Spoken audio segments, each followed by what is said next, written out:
number 5. That is the today we start the chapter number 5. That is the morphology of flowering plants.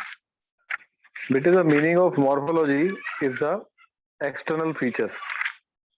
जो चीजें आप necked आई से देख सकते हो, that is called the external morphology.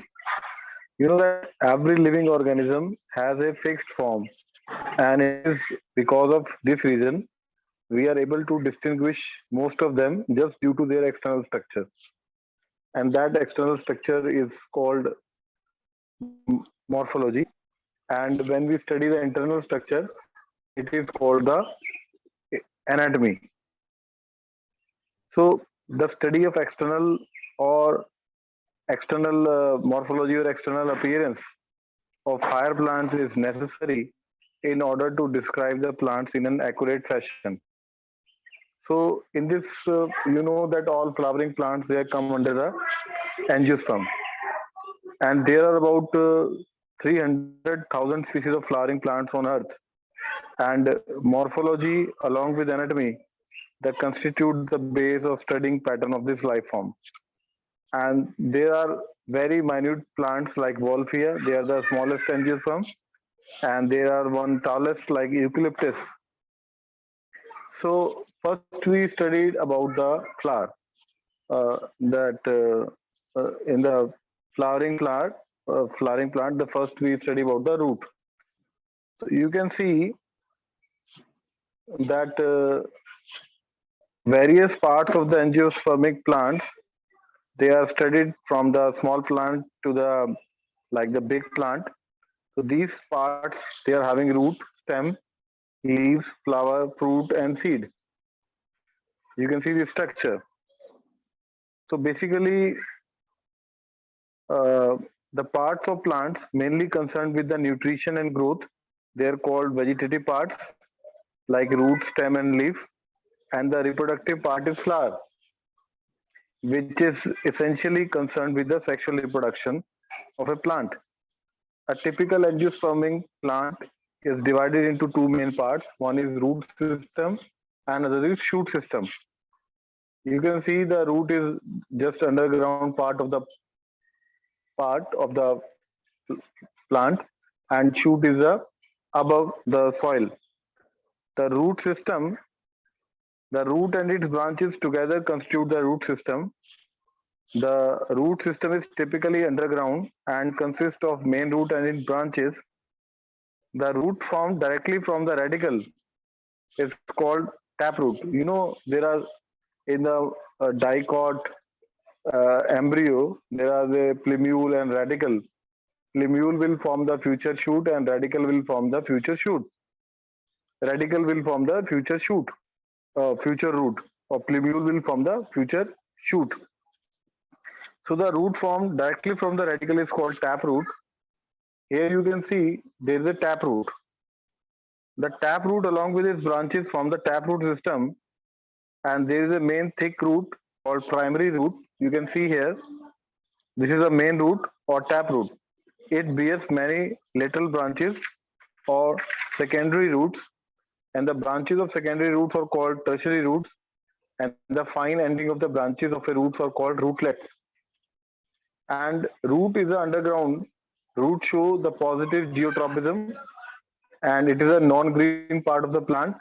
And the major function of this root are to fix the plant in the soil, to absorb water and minerals, and to hold the soil particle. And the next system is the shoot system. You can see the shoot system. It constitutes the aerial part of the plant just lying above the soil, and it consists of the main axis with its branches like leaves, flower, and fruits, and they are collectively called the stem shoot system. And the axis of shoot is called a stem. The branches bear flat green expanded lateral outgrowths. They are called leaves, and they are borne on the special points known as node. You can see the node, and the difference between the two nodes it is called the internode. The upper angle formed between the leaf and the stem is called axil, These are the axillary nodes, and the lateral bud which developed in the axil of a leaf is known as axillary. Okay, this one is axillary bud, the lower one, and the bud later on bears a branch.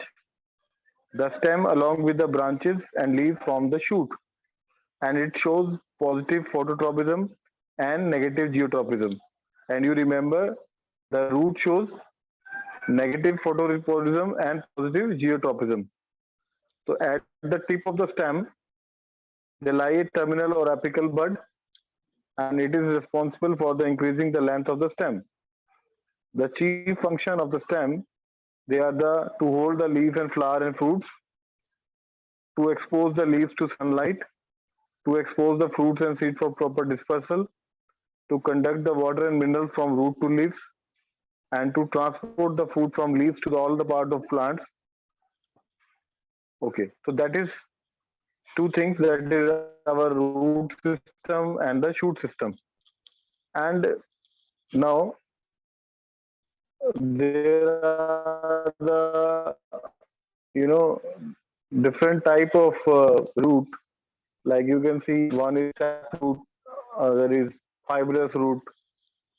So, and there are the different regions of root, uh, like I'll show you, wait, see,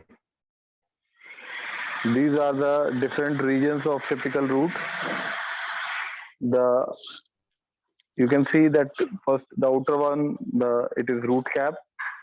The lower, the root cap is thickened protective cap like structure that is present at the tip of the root apex, and the function of it is the tender root would be unable to penetrate the hard soil, so it protects the young growing apex of the root in all terrestrial plants. And the cells of the root cap, they secrete mucilage which lubricates the passage of root through the soil. When root pushes deeper into the soil particle, its outer cells are continuously peeled off and replaced by the new cells formed from root meristem. Above the root cap, there is a region of meristematic activity. The region of meristematic activity or meristematic zone, it is a small region. It is just present behind the root cap. It is about 1 millimeter long, and it represents the growing point. The cells are thin, they are having large nucleus, and they are non-vacuolated. It is made up of actively dividing meristematic cells, and this region adds new cells and is responsible for longitudinal growth of the root, and it also absorbs minerals and salts. The above is region of elongation, or you can also call zone of elongation. It lies just above the meristematic zone, and it is about 5 millimeter long. The cells of this zone do not divide. Only the meristematic cells are dividing cells, and these cells are they possess the power of absorption of water, mineral salt from the soil, and the cells in this zone having a small vacuole, and the later the vacuole fused to form one larger central vacuole filled with the cell sap. Above that, there is a root hair zone. The root hair zone is 1 to 6 centimeter in length, and the root hairs appear from outer cells of the zone in the form of tubular outgrowth, and the most of the water absorption takes place through this zone. This is very important statement about this zone, that most of the water absorption takes place through this zone. When the cells of the root hair zone matures, root hair shrivel and become non-functional, and the new root hairs appear in the older part of the zone of elongation. And this area of this hair, actually the root hair, they will increase the surface area for the absorption. Just like in the intestine, there is a coli, there's a that is there for the absorption. So same here in that they are increasing the surface area. The region of maturation, that is zone of cell maturation or differentiation, it is called as root hair maturation zone. Large number of unicellular root hairs are present, which mainly absorb water and minerals from soil, and it is a major part of root. The wall of the cells are not elastic. As the cell of the root hairs don't become mature, the root hairs shiver and become non-functional. Okay, and the basically these hairs, they are increasing the surface area for the absorption.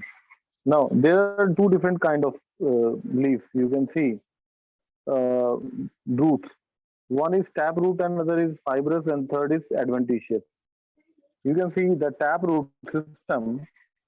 The primary root and its branches constitute the taproot system. The first one is also that figure 5.1.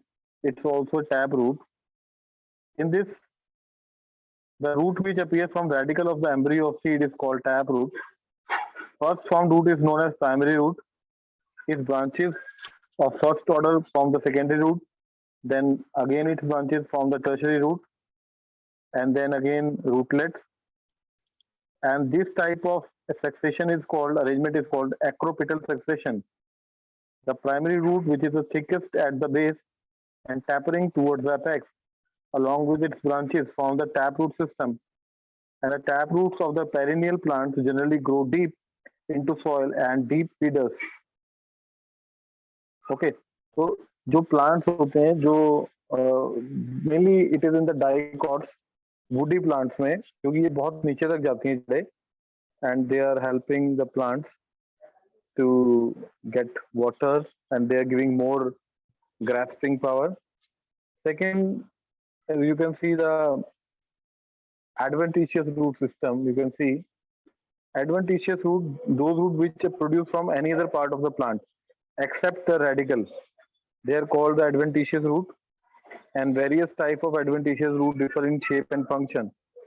They may appear from base of the stem, replacing the primary root, or in addition to, they may arise from the node or internode of the stem. And they usually appear in groups. They are called clustered. The adventitious root together with its branches constitute the adventitious root system. Example: grass, mangrove trees, banyan trees, sugarcane. Okay. Now the third one is called fibrous root. This fibrous root is actually uh, adventitious root modification. They may appear due to repeated branching of radicle, and these roots are thin, almost of equal length, and they are thread-like, and they arise from the base of the erect stem or nodes of horizontal stem. You can also see this kind of fibrous root if you see at your garden.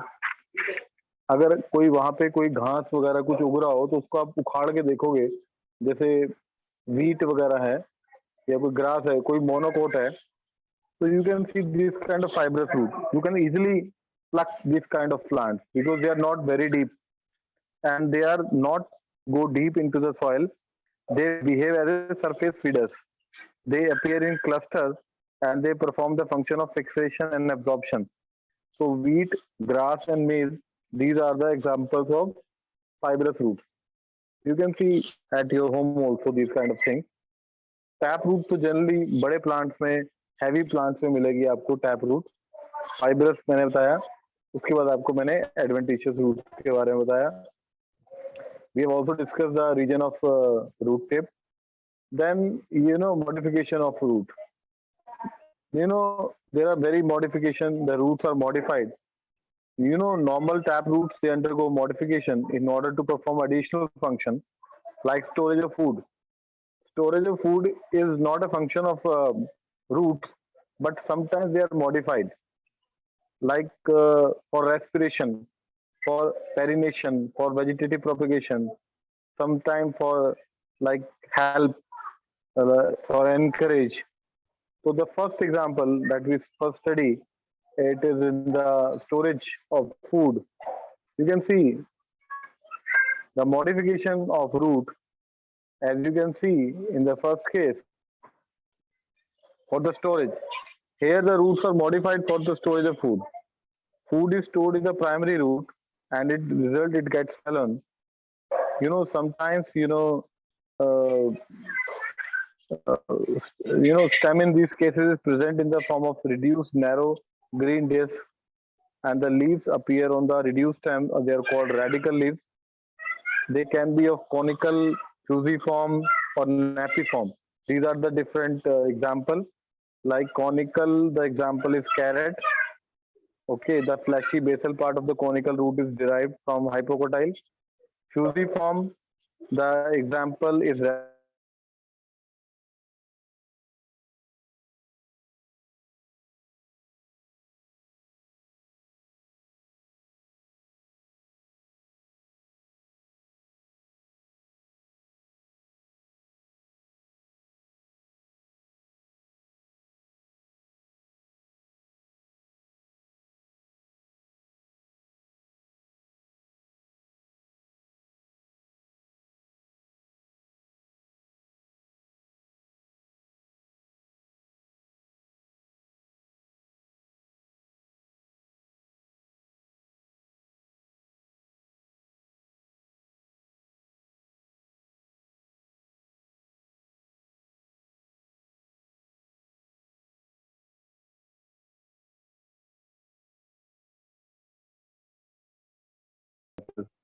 So they are actually helping in the respiration. Okay, but root function is not to store the food or to do the respiration, and sometimes they are also used for the for support. You can see in the case of banyan tree, like they are banyan tree, or in the case of sugar cane, there is a prop root. The prop roots are they are the large and they are pillar-like roots which appear from the large horizontal branches in tree like banyan. These adventitious roots grow downwards, which may finally enter into the soil. And these roots are provided with the root cap. And these hanging roots change their color from brown to red after absorbing water from atmosphere. They look like a pillar. That's why they call pillar roots. And sometimes these pillar roots and the main stem are of same thickness. They support or prop roots the horizontal branch like pillars. Okay. And stilt root in the case of maize. You can see in the case of maize, there is a stilt root. We use the term stilt root. Okay. And sometimes they are parasitic in nature, like cuscuta. Okay. So cuscuta is a total parasitic. They show that long stem with reduced scale leaves, and being non-green, it cannot manufacture the food. For its foods and water supply depend upon the host like Gigipus or Duranta, and these roots come in contact with the xylem and phloem of the host. As a result, the water and food supply of the host is diverted towards the parasite. So that is a modification of different type of roots. So the main thing that you have to know, what are the function of root, what is the difference between tap root and adventitious root. The tap root is basically the form from radical. Adventitious root, they are arrived from any other part of the plant other than radical. Tap root is always underground. Adventitious root can be underground, can be aerial. Tap root is having only single primary root, and adventitious is having cluster of root. Tap root is generally deep feeder. Adventitious root is generally the surface feeder. Okay. Now the next difference you should know about the prop root and stilt root. The prop root you can see in the banyan tree, and stilt root in the maize or sugar cane. The difference between the prop root and this stilt root, like you can see, prop roots they originate from the upper part of the stem, and stilt root they appear from the basal nodes of the main stem. Prop roots are very lengthy, and the stilt roots they are comparatively shorter. Prop roots they move vertically downward, and stilt root they develop obliquely. Prop roots provide support just like pillars, and stilt root provide support just like rope of a tent. crop roots, the example is banyan tree, and the still root, the example is sugarcane and maize. Okay, so you know that the main function of the root, the primary function is to fix the plant firmly with the soil and the absorption of water and minerals, and also prevent the soil erosion. And the secondary function of the roots are the, like they will provide the, they are helping in sometime floating. They are also provide multiplication of plants. They are also help in the synthesis of food. They are also help in the respiration. Sometimes they are help in the storage of food. Sometimes they are helping in the climbing. Sometimes they are helping in support. Sometimes they are helping in absorption, and sometimes they are helping in penetrate the host to obtain food. So for today, we have discussed about the root system, shoot system, and the different modification of the root. So tomorrow, whenever we have the class, I will try to discuss the paper. So for today, it is that about all about the that root system. Okay, sir. So you please stop the recording, and you can, if there is any doubt, you they can ask. Hello.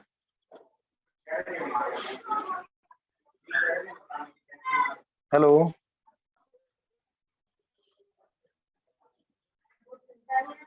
Hello.